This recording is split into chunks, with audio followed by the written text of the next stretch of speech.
Hello and welcome to another episode of EdTech Tips and Tricks. Today we're going to be talking about digital learning spaces.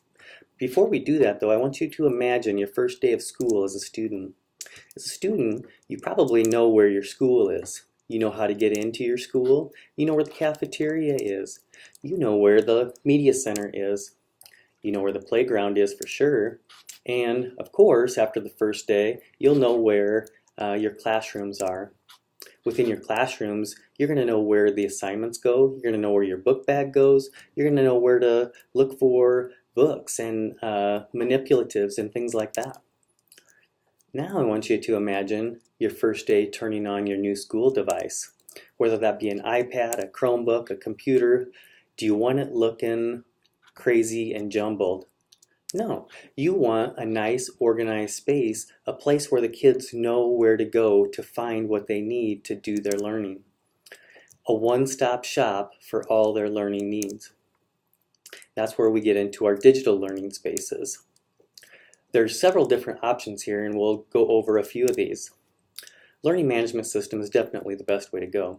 As you can see from this Google Classroom example, the courses are nicely laid out, and so when the student brings up that website or app, they just click on the class that they're in and they see them.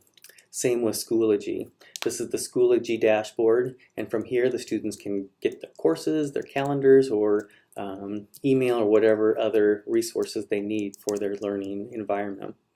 And same goes for the dashboard in Canvas. You may also have iPads or Microsoft Office licenses. If so, you may be using tools such as Apple Classroom or Microsoft Teams for EDU. If you don't have access to either of these, you can always create playlists and choice boards for your students.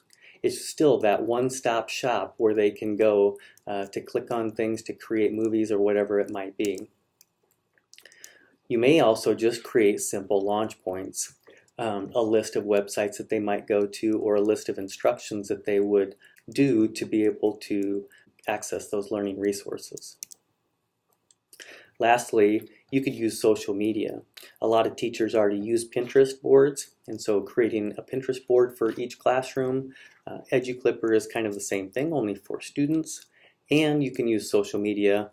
I put up Twitter here as an example, having a specific hashtag for your class, but you could also do that in Instagram or other social media sites.